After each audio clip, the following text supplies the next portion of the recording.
Brits love to shop.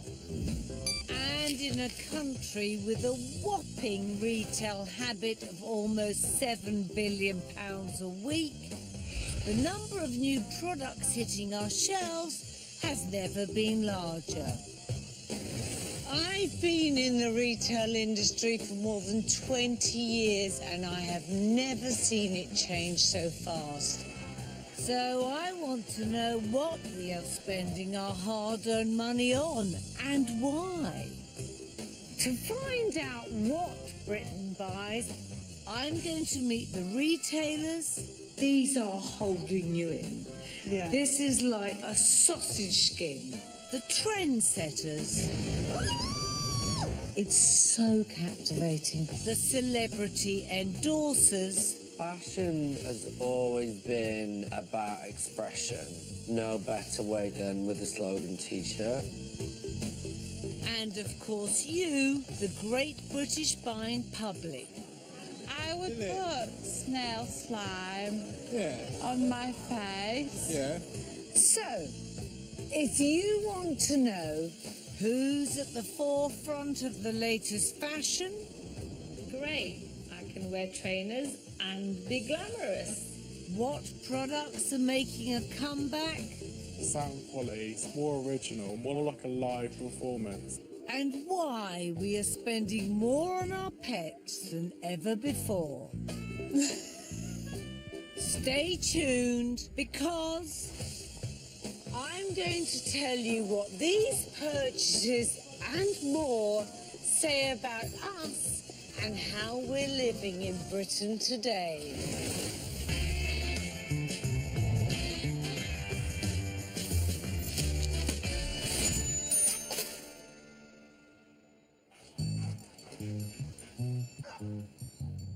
In 2016, it was official. The dog is Britain's most favourite pet, putting the cat in at number 2. And it's been that way since 2011. Top dog ever since then. And there's a good reason the dog has been propelled into our affections. We live in a world where almost 30% of Brits live alone, and so dogs are just great companions. But there's also health benefits too. They lower our blood pressure, and apparently dog owners live longer than cat owners. There's good evidence that people are more relaxed and happy when they're around pets. They get touched by the pets. We don't normally get a lot of social touching, particularly if you live on your own, and that's pleasing. So, you know, we're not selflessly doing this. We get rewards from it. But it seems the more we hang out with dogs, we don't want them just to like us, but to be more like us.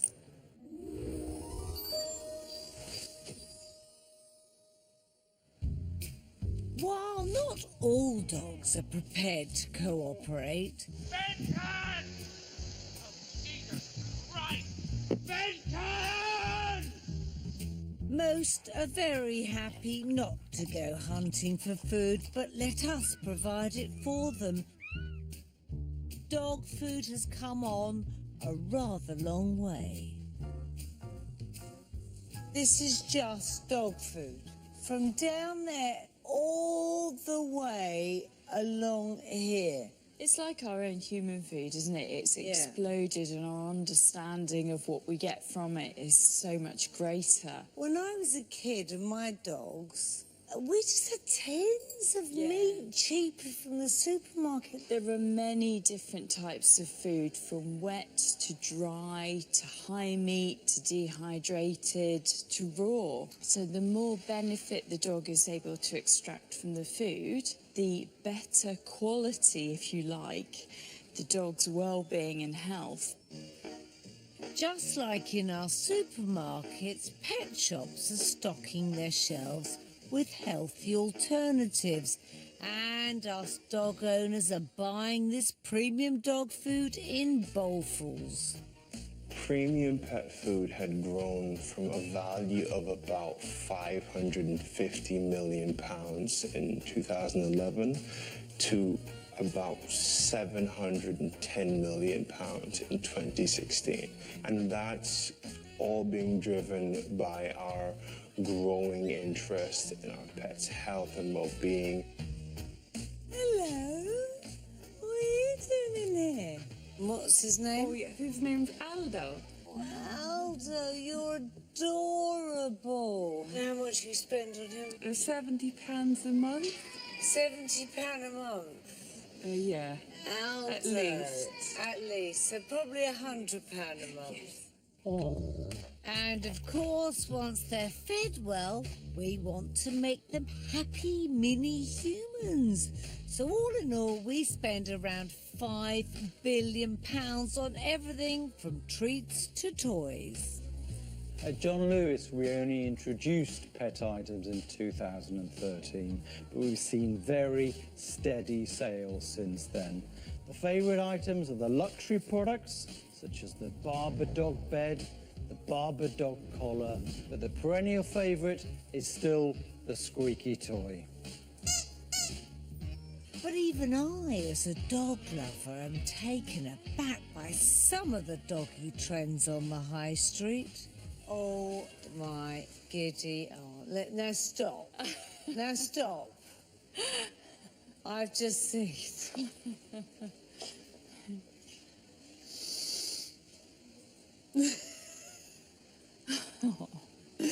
That is hysterical.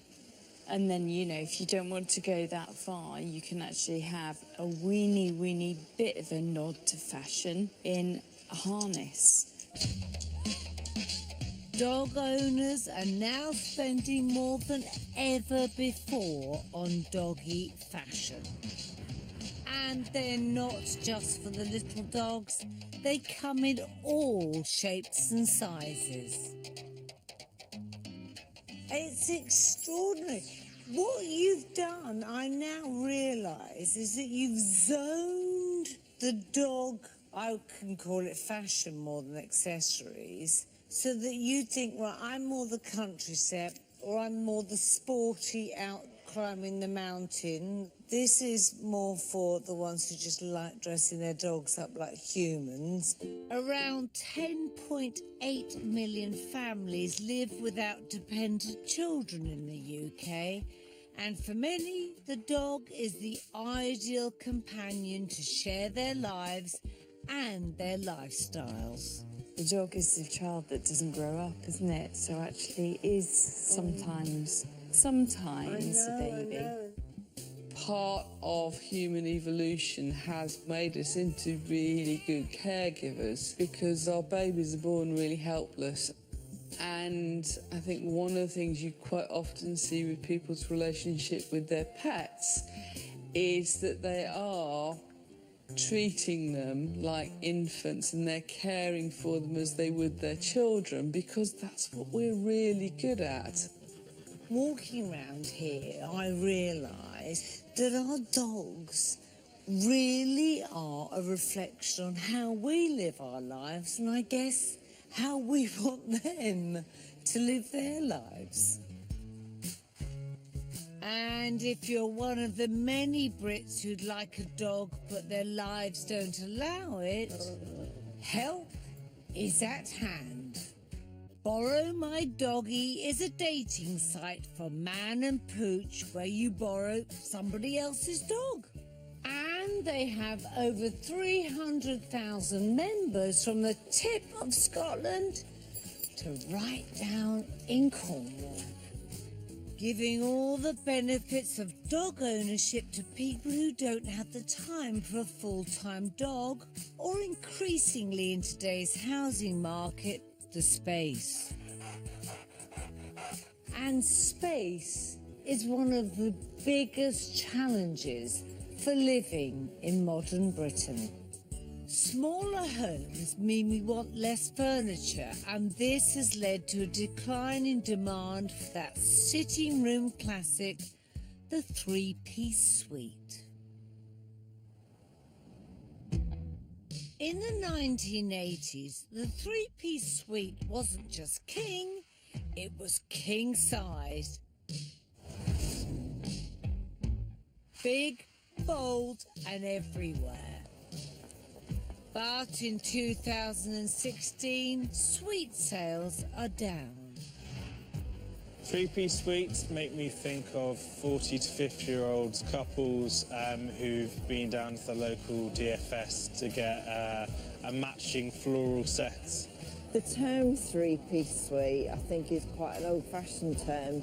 I wouldn't generally go shopping for a three-piece suite, though. I think I'd probably just go, I'm looking for a sofa and a couple of chairs. We're building the smallest houses in Western Europe. And as a result, John Lewis is seeing a seismic shift in the sort of furniture we're buying. This is a snuggler. It's that perfect size for a bay window. So if you don't have a huge amount of space, it fits perfectly. You can just get super comfy in it. 8 years ago, you'd have found it hard to even find a snuggler. Today, sales are up 13%. You fit two in it, so you could sit with a toddler, couldn't you? Yeah, or your absolutely. loved one.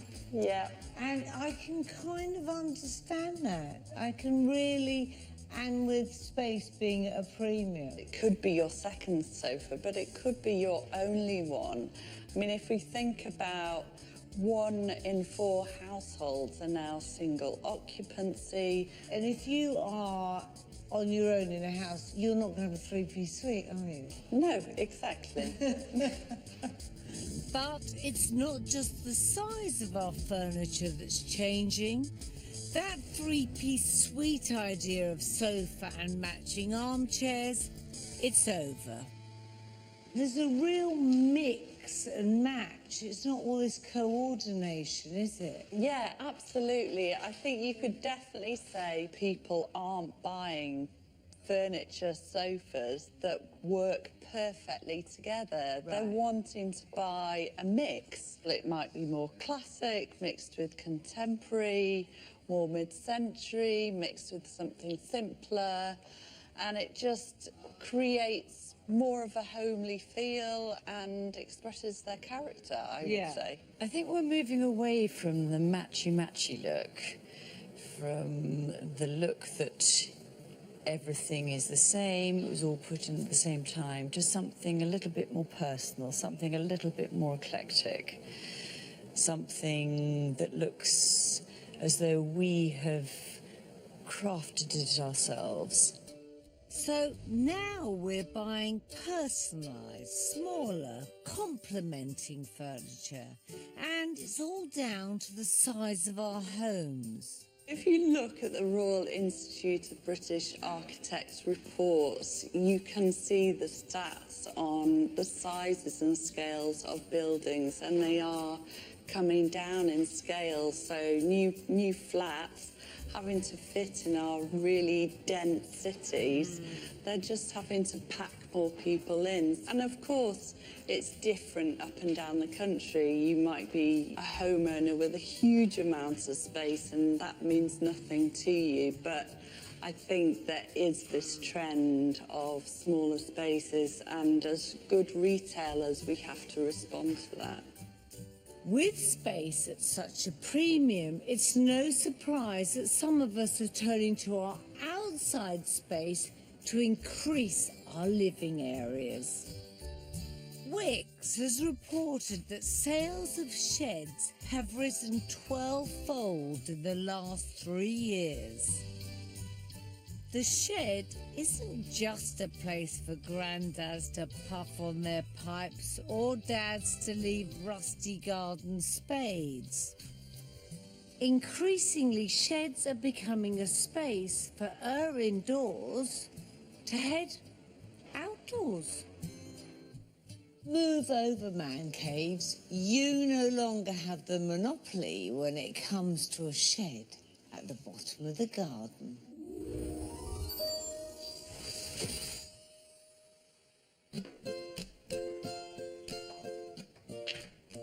In 2016, the humble shed got a feminine makeover.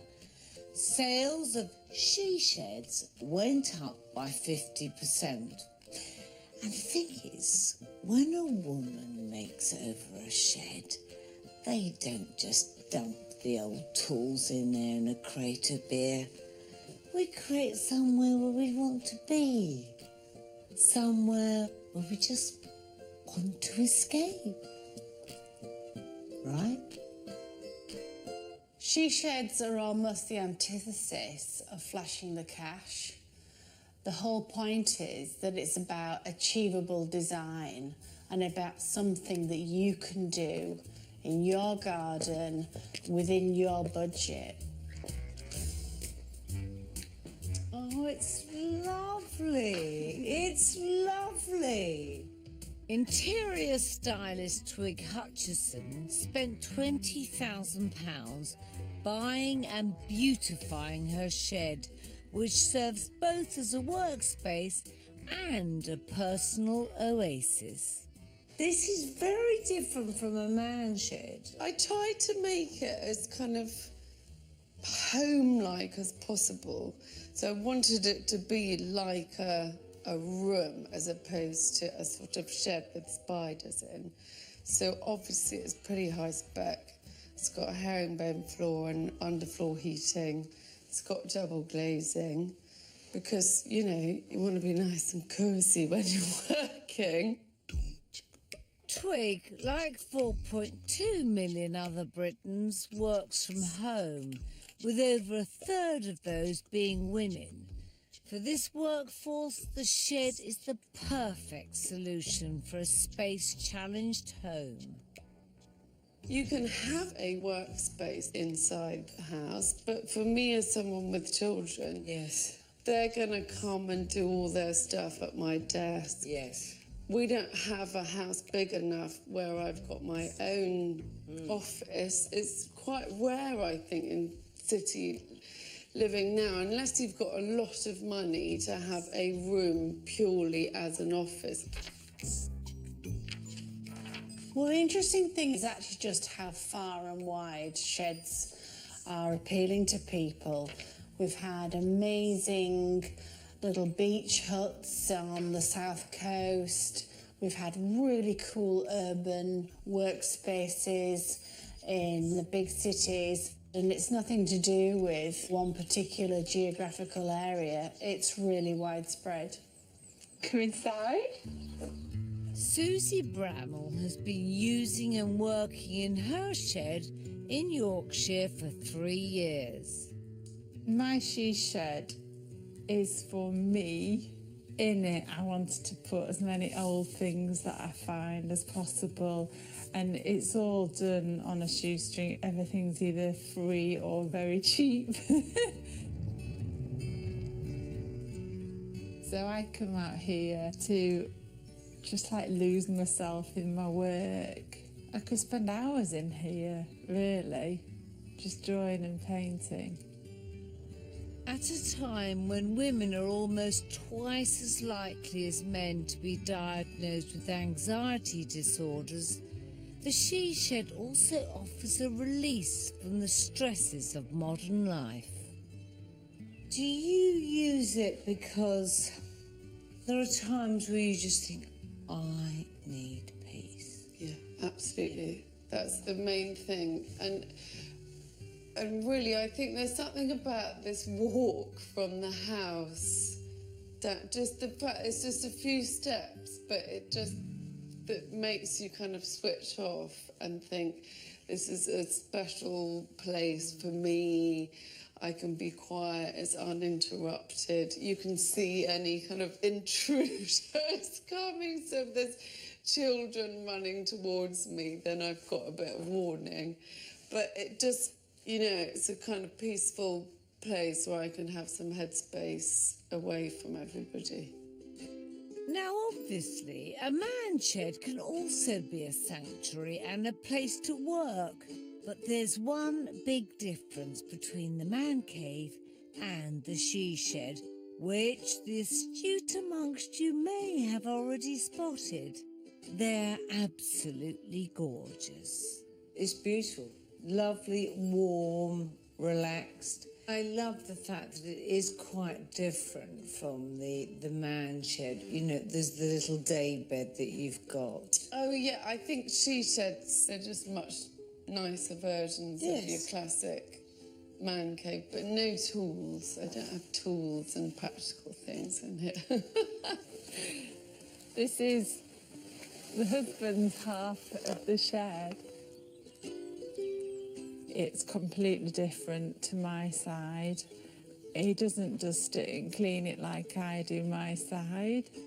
I put things away when I've used them and I can go back to them and I know they'll be there. That's what women have really brought to sheds, I think, is that real sense of how to create a home and how to create a homely environment in effectively just a small space. This absolutely seems to be an extension of how we now need to live. That whole thing of having some space and time on your own, place to get away. I will be moving in. Love it. Love it.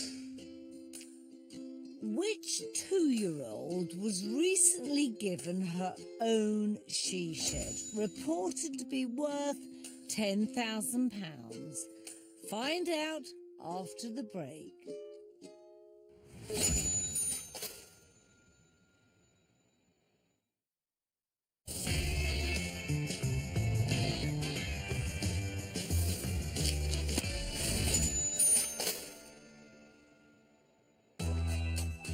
Before the break, we asked which 2-year-old was reportedly given her very own £10,000 she shed.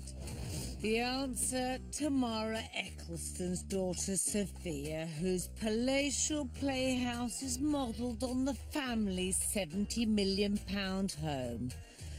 Oh. Now, if you think that £10,000 for basically a big doll's house is pretty shocking, wait till you hear the fashion fallout that one high-profile brunette caused by wearing a pair of these flat shoes. Shockwaves crashed through the fashion world in March when Victoria Beckham finally succumbed to the hottest trend in town and donned a pair of trainers at New York Fashion Week. High heel shoes are going down and flat shoes are going up. It looks as though the last bastion of the high heel had fallen. Retailers have just responded really, really well and made flat shoes sexy and cool again. You've even got Victoria Beckham going out in trainers, and 5 years ago that would never have happened. When I saw Victoria Beckham in those white trainers, I felt amazing. I felt like, great, I can wear trainers and be glamorous. Flat shoes are so much comfier than heels. They're comfier, but I do love wearing heels. It just makes you feel so much better. You can actually enjoy your night out though if you're wearing flats. I think the whole Kylie Jenner, since she's been wearing like Adidas trainers, I think all little girls, Rihanna, yeah. Beyonce's now got her like clothing line. Yeah, Ivy Park. So now flats are claiming the upper foot, with 56% of women now preferring shoes like pumps to their high heels, and a quarter of women saying that they're wearing flats more than ever before. We used to literally kill our feet wearing high heels in the office, but thankfully there's a new generation of women saying, we don't need to tot around in a pair of high heels to be professional or to be very good at our job. This year, receptionist Nicola Thorpe was sent home from her temp job without pay for refusing to wear high heels at work. She has now launched a petition and hopes to get the 100,000 signatures required for a parliamentary debate. And the company that sent her home has since changed its dress code policy. Good for you, Nicola. In 2016, dictating dress codes like this is quite simply outdated and, quite frankly, sexist. Why can't we just look smart, but also be comfortable at work? There's just been a move in this modern age towards comfort. People don't like being uncomfortable. People used to literally be fashion victims. Their clothes used to hurt them. Pointy-toed shoes hurt their feet. Women wore corsets and everything was sort of constricting and they couldn't move. Of course, the trend started with the sportswear brands. Wearing trainers was comfortable. Then it became fashionable. And now all the designers and the shoe retailers are catching up and making half shoe, half trainer very fashionable. If you go to the designer floor of, let's say, Harrods and Selfridges, the buyers will say, our business is now 50% designer sneakers. The Celine sneaker, the Givenchy sneaker, the Balenciaga sneaker. That business is bigger than their high-heeled pump. But they don't have to cost a fortune. The flat shoe trend is also stepping out onto the high street. What I find so exciting is that women now can actually show their femininity but not have to wear a pair of high heels and a tight dress. It's about casual, relaxed dressing that can be just as sexy because you know what? What's at the centre of it? Confidence. And with no more blisters, thanks to high heel hangovers, there's now no excuse for not going for that Sunday morning jog or cycle. These days, if you really want to get fit, you can't limit yourself to just one sport. You have to do 3.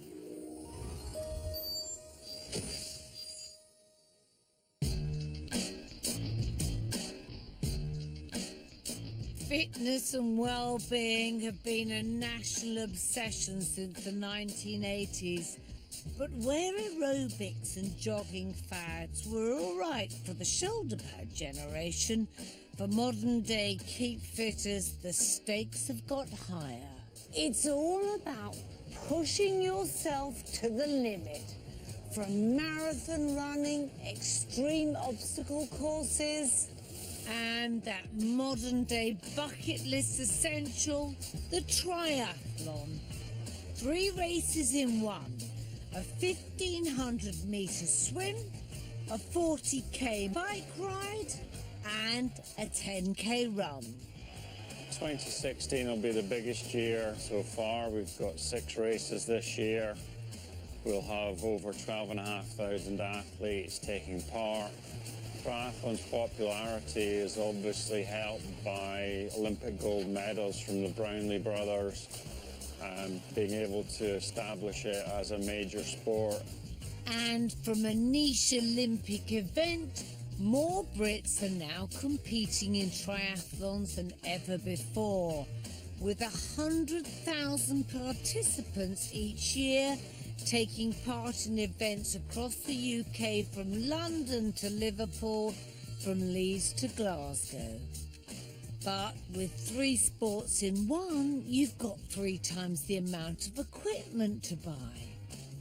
My bikes and wheels alone are £4,000. I spent £3,000 on triathlon kit, but please don't tell my wife. And there's even specialist triathlon retailers springing up to cater to these sporty shoppers. Morning. Hey, nice to meet you, Steve. And you, yeah, thanks for coming in. So, Steve, tell me, how much would I need to spend on doing a triathlon? If you set aside £1,000, you could just about get all the essentials, but that can go all the way up to, say, 15, 20 grand. Just depends on how deep your pockets are.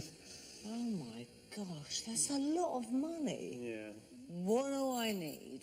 If you're doing an open water swim, you're going to need something like this. This is a triathlon specific wetsuit. We hire these, we sell them. Suits start at around about £150. Right, okay. Okay. 150. So next you're going to need something like this. This is called a tri-suit. This is a one-piece tri-suit. So hang on, I've just got into that bit of old rubber. So I come out, that's underneath, is it? That would be underneath, yeah. You can spend anywhere from about 60 to 150 on those. Okay. Did you purposely get a large one out? I did not. Just saying. So the next thing you're going to need is a bike. This one originally retailed at £5 It's now down to about 3-4. Beautiful, then. Yeah, it is a very lovely bike, but you can pick up a decent tri-bike for around about 1,000 to 1,300. Add to that goggles, swimming hat, nice colour, running shoes, fitness trackers, and one more essential. This is by ASOS. It's called a chamois cream. I like to call it butt cream. Put it on. I can imagine what it does. You can imagine. Okay, good. Does it go in there in case you get all hot? Yes, and it will stop chafing. Well, after your rubber suit, Exactly. and you're all in one, and sitting on the bike, maybe chafing is the downside. Yes, it could be an issue. I often finish my run with a few blisters on my feet. Amongst other places. But with an equipment list that costs thousands, this is a sport you don't want to get bored of too soon. Why do you think people do this? I mean, why don't they just do their jog or a few weights or cycle? Why are they going for this triathlon? One of the things that might strike a chord with people is the kind of physique you get from it. Cyclists would have very toned, muscular legs and quite a skinny upper body. However, as a swimmer, you would have very broad shoulders and relatively skinny legs. By doing triathlon, you're getting the best of both worlds. So if you look at a triathlon magazine, the guy on the front cover is going to have a really toned, all-round physique, look healthy, look fit. And that's something that I think strikes a chord with a lot of people. It's something, you know, good to look up to. But with all the money and the focus on the body beautiful, triathlons might seem out of reach of mere mortals. But enter Andy Holgate, triathlon everyman, and author of Can't Run, Can't Swim, Can't Ride. No offence, but you're not what I'd expect a triathlon athlete to look like. My day job is a librarian. That's what I do. You're a librarian? I probably look more like a librarian than I do a triathlete, to be honest. When Andy started triathloning, he also proved it's possible to get going with none of the gear as well as no idea. The first thing that I did was ring my dad up and say, remember that old mountain bike that I haven't touched for 20 years that's rotting in the back of your shed? Any chance you could get that sorted out? And he went, why? I said, I've decided to enter a triathlon. And he's just like, you're an idiot. I knew nothing about wetsuits at that point. I just did it in my Speedos. It's not a good look, Mary. It really isn't. I can definitely say that. So that was 2006? Yeah. And you got addicted, basically? Yes. I was grinning like the village idiot when I crossed the line because I'd had so much fun. A lot of guys that I've spoken to, it seems quite an expensive hobby. Can you do it cheaper? You don't have to have the latest gadget. You don't have to have the top-of-the-range gear. I mean, I always say to people, you know, a bike will only go as fast as the engine powering it, and that's me. So I could drop 10 grand on a bike, but I'm still not going to go as fast as the guy, you know, who weighs 3 stone less than me. So whether you're dolled up in your fancy gear or on your dad's bike in your Speedos, it appears for some people their sporting experiences need to keep pushing boundaries. More people than ever are joining the queue to climb Everest or running extreme marathons, looking to escape their screens and sofas. Maybe we want to throw a bit of danger into our lives, push ourselves to extremes, and actually think that we could possibly be superheroes. Now, do you know which berry, beloved of triathletes for its nutritional benefits, now outsells oranges in the UK? Find out after the break.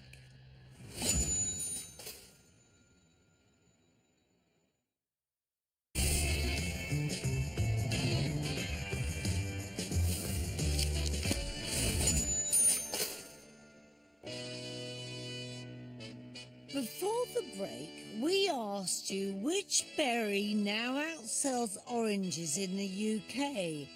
And the answer is the avocado. And I bet you thought it was a nut. But look it up.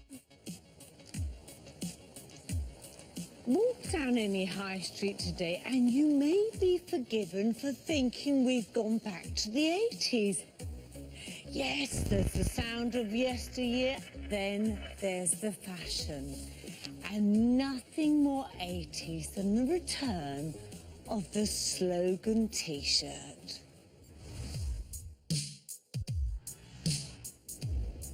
Slogan T-shirts have come back with a vengeance. The customers really loving them. Asda, H&M and Topshop have a whole dictionary of slogan tees. And French Connection have recently reintroduced their teen favourite, the FC UK T-shirt. And if all you parents are worrying, how can I stop my children wearing a T-shirt with a misspelt profanity? Relax, don't do it. Fashion has always been about expression, and there's no better way to do that really succinctly than with a slogan T-shirt. You can literally get it off your chest by wearing it on your chest. Fashion designers have been getting things off their chest since Catherine Hamnet started using a nice clean tee to express her political feelings 33 years ago. Sentiments soon shared by supergroups like Wham. And where Catherine wrote, others followed. My slogan T-shirts were deliberately non-political. They were a way of me professing my admiration and love for certain people in the fashion industry. But the slogan tee today isn't about politics or fashion. In a world awash with social media, it seems a blank T-shirt is the perfect place for a status update. So on Facebook, people are always posting and giving positive feedback to their friends and their family. And that's definitely influenced the type of thing that are written on T-shirts.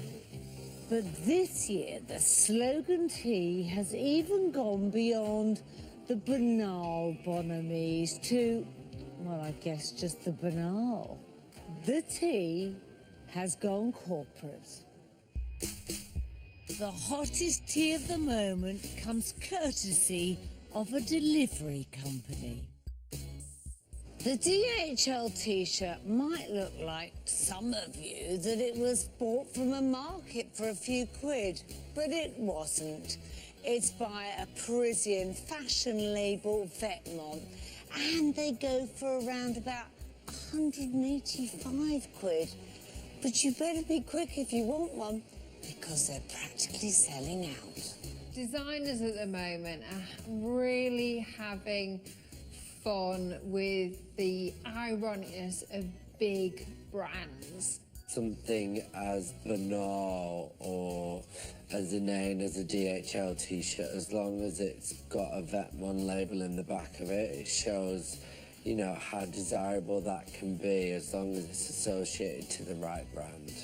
An ironic expensive buy, but they're just having fun with it. They're kind of playing with big business, big logos, and people are buying it. And our fascination with the 70s and 80s isn't just in the world of fashion, it's also in technology and music. In January, we lost one of our greatest artists of that era, David Bowie. But his music lives on. He's one of the best-selling artists of the year, with his records topping the charts of a format most of us thought was extinct.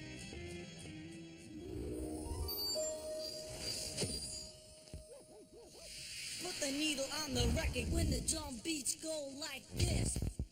Up to the early 1980s, if you wanted to buy music, you bought it on vinyl. Then came the audio cassette, then CDs, and finally we binned the lot in favour of downloads. But now the £4 billion UK music biz has seen almost a 15% drop in downloads, and vinyl sales have reached a 21-year high, helped in part by a group of dedicated record fans that never gave up on the original grooved, scratchable stuff, the vinyl junkie. Hi, Bill. All right? Is it good? What is it? Well, soul? I just started listening to it. It's disco. It's Yeah. disco. I know vinyl sales are up, but is it just middle-aged blokes? No offence, but like it seems that seems to be the market, is it? Middle-aged blokes have certainly kept it alive for the last 20 years, but I think that there's definitely signs of another generation starting to buy vinyls, about 50-50 between men who've forsaken the potting shed for keeping vinyl, and then another 50% that are kind of, you know, college goers, post-college graduates.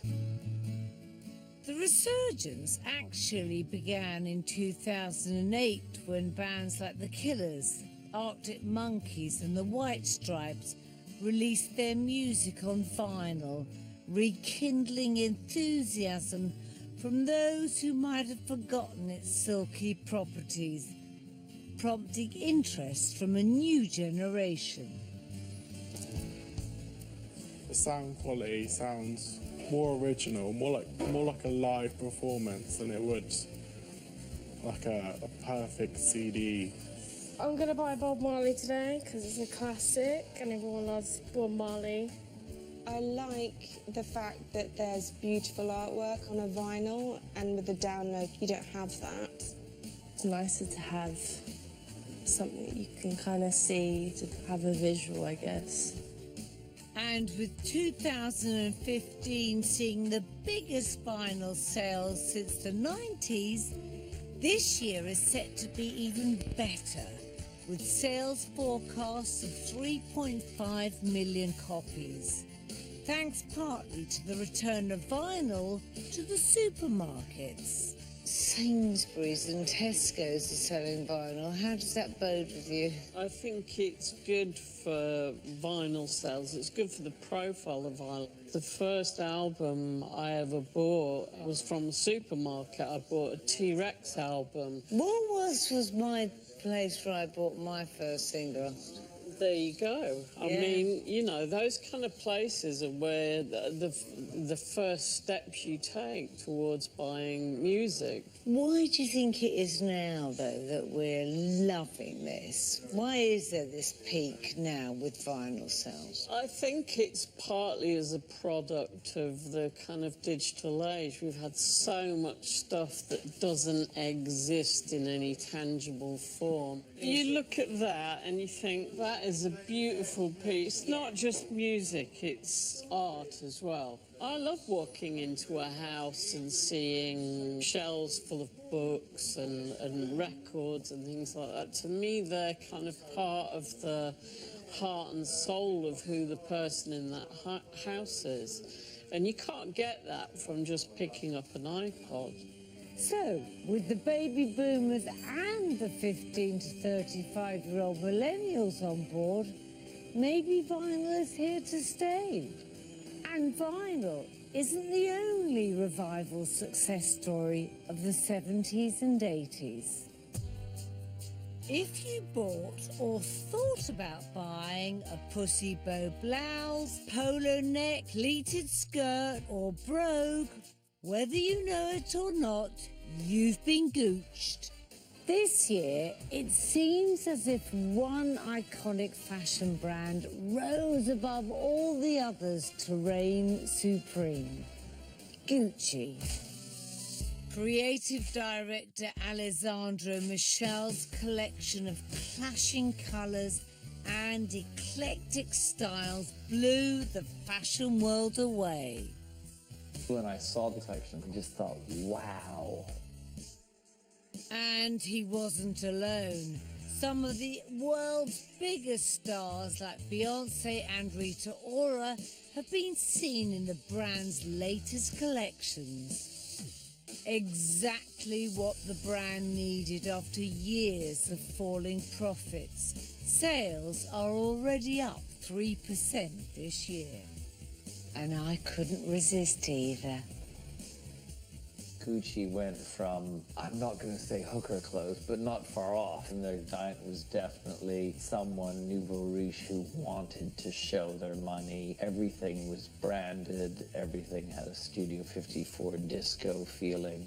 But right now, everything's embroidered to return to craft. You'll see the quality. You'll see why it's Gucci. You'll see why that's an $8,000 dress, because of the beadwork and things on it. And the trickle-down effect of Michel's Midas touch is creating high street gold. Gucci has created so much excitement on the high street. Every girl wants to be that Gucci girl. Marks and Spencer's have done this really cool skirt. Little bit granny on acid, really retro feel. Gucci have made the bomber really cool again. This from Zara. It's quite unisex, slightly masculine, slightly feminine, really iconic. I love it. If most people were going to invest in something from the high street that they've done really well is the Pussy Bow blouse. What Gucci have done is taken something again that's very iconic to the 70s. It does remind me a bit of Jane Fonda. And it's not just the clothes. Gucci are influencing us from head, I love these, to toe. Patent is quite key. I love these particular ones from Next. It's definitely not for the faint-hearted, this trend. It's for someone who has got confidence to be outlandish and be a bit crazy and have a personality. It's official. 2016 is all about strutting your stuff the Gucci way. See these? They're pom-pom charms. Lovely, aren't they? But if you want one, too bad, because according to online fashion retailers, the world's selling out of pom-pom charms. What? How can the world sell out of pom-pom charms. I'll tell you how. Anyone want these? Make sure your name is Kylie Jenner of Kardashian family fame, and ensure you have a global online presence of 15 gazillion impressionable teenagers and their parents. Second, buy a fabulously expensive Fendi bag with a dangly pom-pom charm. Third, happily feed said charm to your pet dachshund while candidly filming it on Snapchat. Job done. Pom-pom charms sell out online around the world. But can you guess how much a Fendi pom-pom charm retails for? Find out after the break.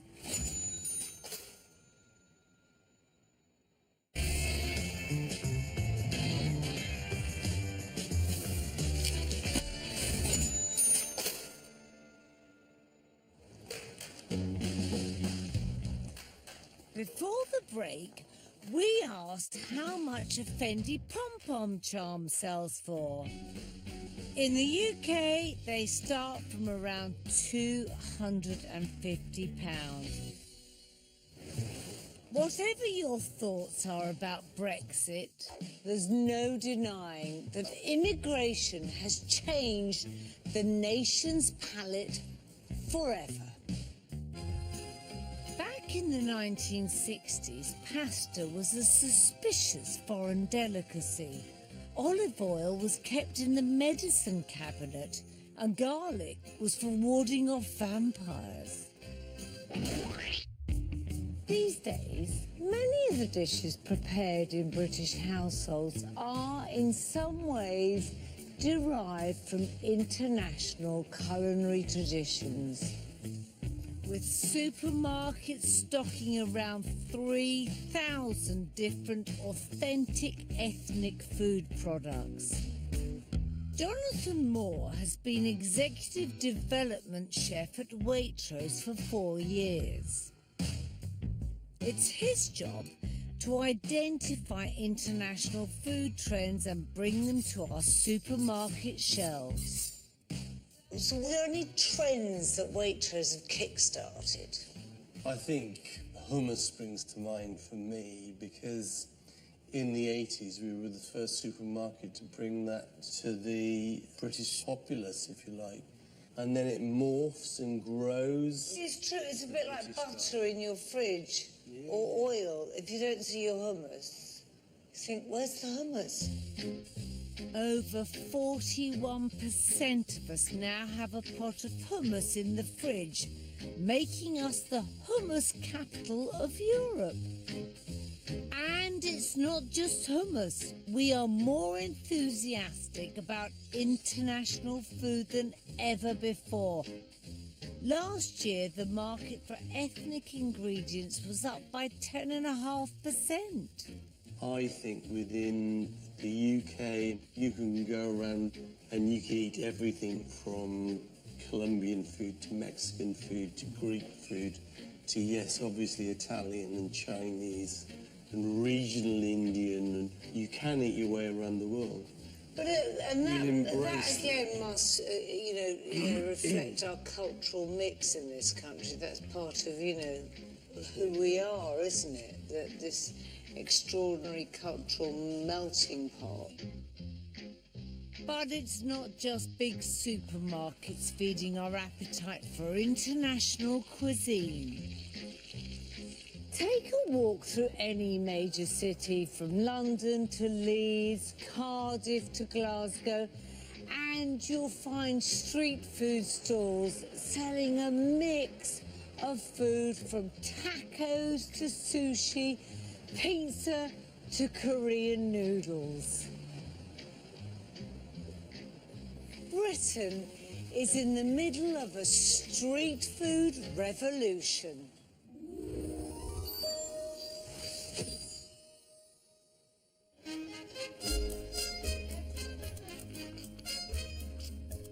The 2005 MasterChef winner Thomasina Myers first fell in love with street food during a trip to Mexico as an 18-year-old. 22 years and as many restaurants later, she doesn't have to go all the way to Latin America to get her street food inspiration. It might be a bit more rainy on the streets of Britain, but these days it's every bit as tasty. 20 years ago, what do we have? Yeah, pretty ropey. Popcorn, ice cream, Mr. Whippy. Yeah. And hot dogs. Not great. Whereas here we've got Korean, Sri Lankan, chicken katsu burgers. I mean, it's brilliant. You can have anything. But it seems to be happening a lot more now. Yeah. Is it happening across the country? It's happening everywhere. So we've got restaurants now in Manchester, Liverpool, Brighton, Cardiff, and this street food is happening in all those cities and further afield. It's everywhere. In fact, the British street food market is now worth over £600 million, and it's growing 20% every year. And what makes it so exciting and dynamic is that this is an industry dominated by the under-30s. We were innovators when we started, but now we're more traditional. You know, we're quite big now, big restaurant group. Yeah. We are being forced with our menu innovation to watch what these young kids are doing, and it forces us to get better, which is good for the customer. To set up one of these stalls costs about £5,000. That's no small amount, but it's a lot less than the cost of setting up a restaurant. And it allows these foodie entrepreneurs to experiment with menus proper restaurants wouldn't dream of. These are Korean burritos.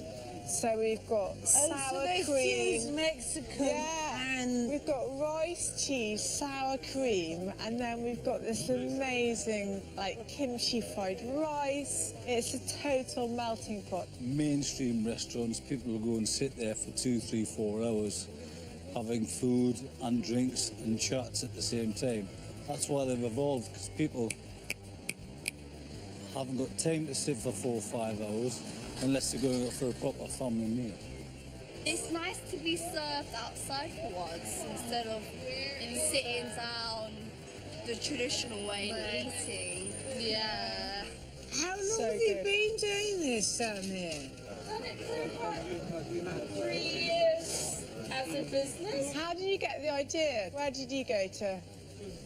Korea, and I lived in California for a bit. You lived in California. Yeah. Amazing. Korean burritos started off in the Korean Mexican restaurants of Los Angeles. British backpackers ate them on their travels across the pond and tasted the future. These young people are travelling on the cheap, backpacking around the world, getting exciting food ideas, bringing it back home, creating these businesses out of street food. It's amazing. And for some, they don't have to travel at all. Street Stall Britain is a reflection of our country's multicultural identity. So do you find people are a bit hesitant in trying Filipino food? When we first started, people were very, very hesitant. So we kind of take elements of Filipino cooking and then start to mix it with a bit more European or Pan-Asian. Just because I think that it helps people kind of relate more to our food. Thank you. Amazing. That looks stunning. Is that the first time you've tried Filipino street food? Yeah, and I tell you what, it's sensational. It's delicious. And the food revolution isn't just happening on the streets. It's happening in our back gardens. Once upon a time, we were regarded as a nation of barbecue amateurs. At best, we burnt the sausage or undercooked the burger. At worst, we set fire to the garden fence. Well, not anymore. Because this year, us Brits are sharpening up our skills at the grill.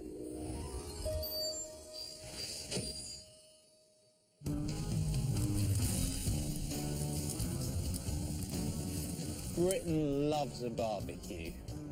In the past year, Brits fired up the barbie about 110 million times. That's about 2 barbies per head of population. It seems we've eventually realised that there is more to barbecuing than incinerating meat over hot coals. But that's something our American cousins have known for years.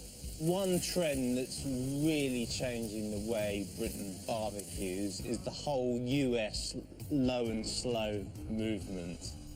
That's cooking meat slowly on a low heat. But that's not all. Now it's all about smoking your meat. People are spending thousands of pounds on huge smoker machines, and they're cooking beef briskets and shoulders of pork and so on for several hours in their back garden. That is a very good thing, according to best-selling barbecue author Christian Stevenson, aka DJ Barbecue. And he should know, he's from the home of smoking, Louisiana, USA. This looks like the perfect one, actually, this big old boy here. This is called Drumbacue, and they have a couple of different models, but this does everything. Direct cooking, grilling, smoking, slow cooking, you got everything with this thing. And it's British made, which I think is wonderful. We should champion products made in the UK. Yeah, we should. Drumbacue doesn't come cheap at around 400 quid, but other models start at around 100. Sales of barbecue smokers have rocketed by 200% on Amazon alone. Just like traditional barbecuing, smoking involves cooking over charcoal, but you add fragrant-smelling wood for added flavour. And rather than placing the meat directly over the heat, you're setting it to the side to slowly and gently smoulder. Here's the key with smoking. If you're looking, it ain't cooking. So a lot of guys always want to show off their meat. A lot of guys want to show off their meat. They do. They want to poke their meat. They got to rub their meat, poke their meat, and they want to show off their meat. And that's the last thing you should do. You should rub it and put it in. Don't look at it. So how long do you have to smoke that for?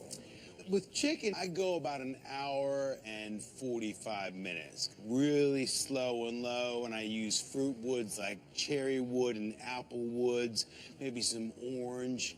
So look at that. That's what the wood smoke. That is cooking beautifully. Yeah, that's what the wood smoke will do. You get this kind of like golden brown, almost mahogany color that'll start happening on the meat. Why do you think we love this? Do you think it's that we're looking for a less formal way to eat? I think it's partially social, and also it's better food. When you're smoking, you're adding another ingredient, so you're adding more flavor. We should be cooking outdoors all the time. You know, if it's raining, that's liquid sunshine. Who cares, man? Throw a lid on it, you know, get an umbrella, do some cooking.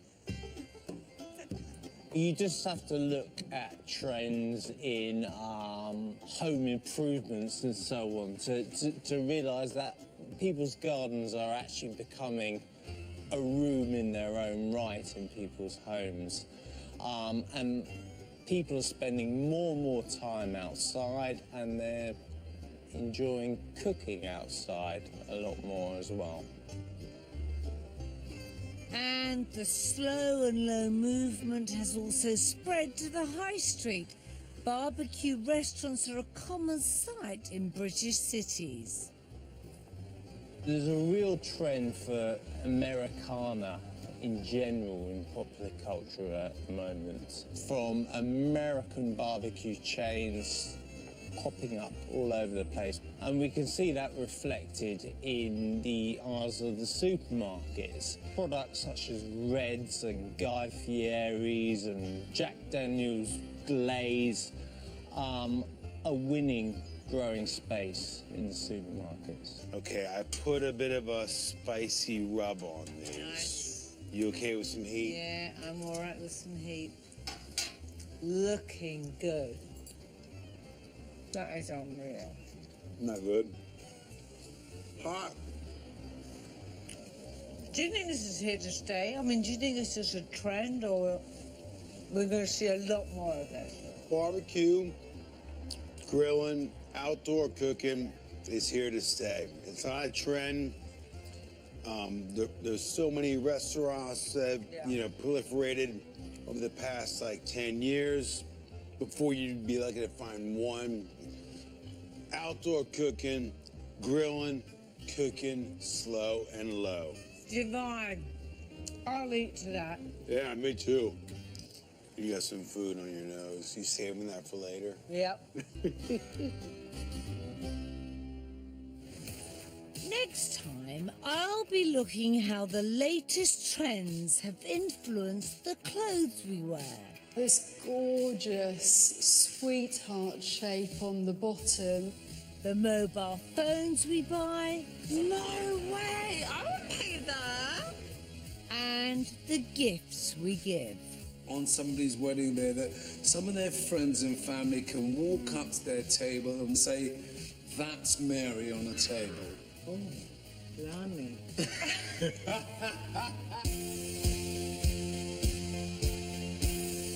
Ramsey, he knows a hotel hell when he's in one. Brand new tonight in Idaho, and a beautiful lodge with a grubby twist at 10. Monday, and is coconut water really all that? Getting to the real story. Superfoods at 8:30. But next tonight, two paths, but teens are making the choices with incredible support inside Birmingham Children's Hospital.